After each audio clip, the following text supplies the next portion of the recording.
Good morning and welcome. How nice to see you this morning.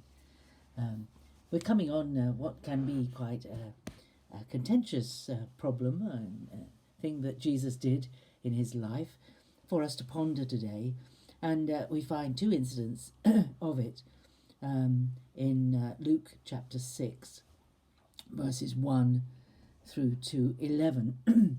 And the first is the incident when Jesus and his disciples were going through a grain field, and the disciples picked some grain and rubbed it between their fingers to get to the kernels of the grain to eat. And the second was when Jesus healed a man whose hand was withered.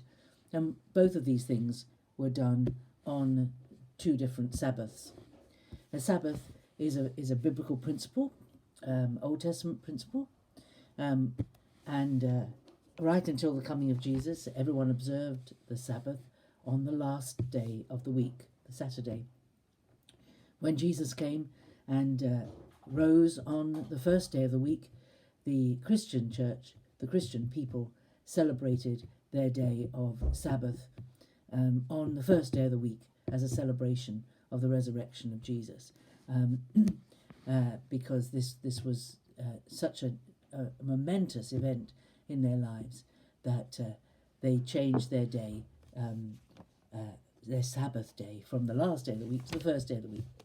But the principle was laid down right at the beginning when God created the world and rested on the seventh day and hallowed it and gave it to mankind one day in seven as a day of rest. Now, I grew up thinking that a day of rest was what I think of as a day of rest, which is a day when you get over the work of the week and you rest from it because you're tired. But looking at the creation, God did not rest on the seventh day because he was tired. God doesn't get tired. What he did was a bit like a barrister or a lawyer in a court case when he finishes presenting all his evidence and all the arguments, and he says to the judge, I rest my case. I have completed my case. It is done. Everything that needs to be done has been done, and I finish here.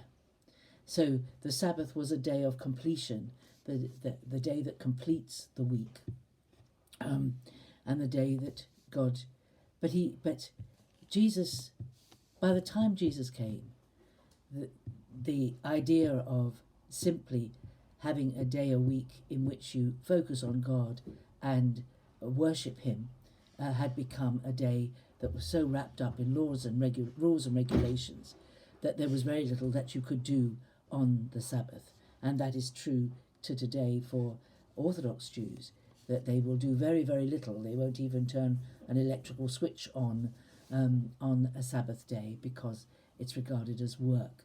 Now Jesus, the same story about the grain is in Mark chapter 2.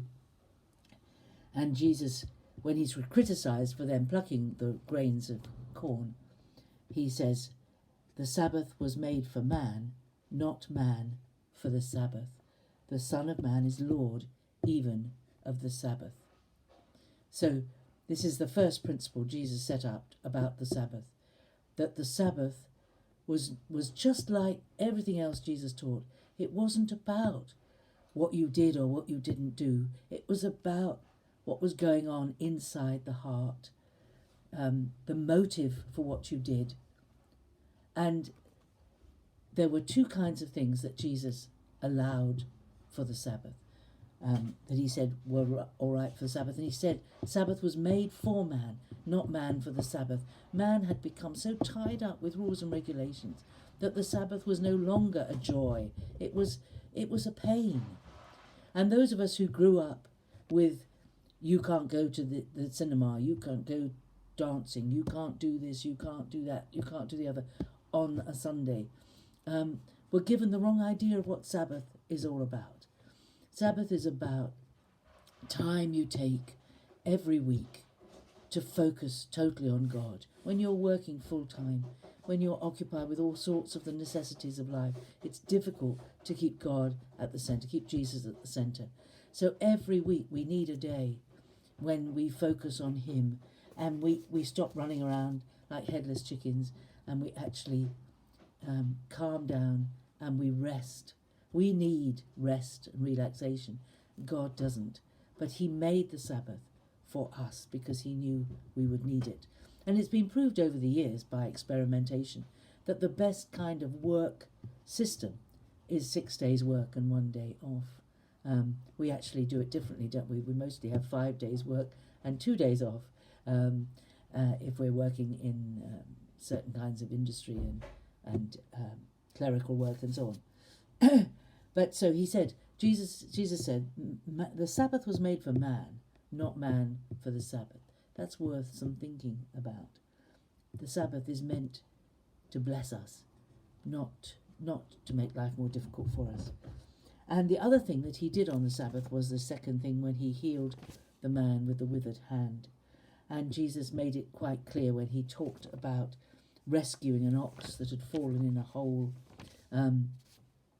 He made it clear that acts of mercy, things that helped creatures and people, were permittable on the Sabbath. That helping somebody and acts of mercy, acts of kindness, not so much acts of kindness, but acts of mercy, rescuing an ox, and feeding your animals, was not something you didn't do on a Sunday because it was work. It is work, but it was done because it was for the good of the animals. So plucking the ears of corn so that they had enough to eat for that day was perfectly all right. It was an act of necessity, some people have called it. So think about the Sabbath today. Think about what Jesus' attitude to the Sabbath was all about. What did he mean when he said, the Son of Man is Lord even of the Sabbath? What did he mean by that? That's an interesting question, an interesting thought. And as you think about the Sabbath, think about how you observe, how any of us observe the Sabbath. And whether we do set aside time in the week to spend specifically with God. When we come out of lockdown, we won't have as much time on our hands as we have at the moment. We can focus on God any day of the week.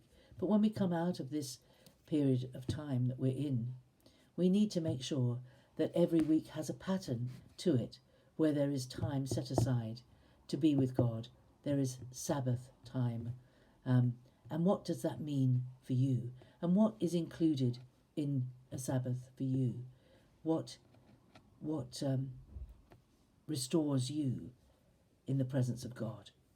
Think. Jesus said, the Son of Man is Lord also of the Sabbath. Jesus is Lord of the Sabbath. What does that mean, and what does it mean for you? So that's my thought for the day, thinking about the Sabbath. I hope I fed your thinking processes, and I'll see you tomorrow.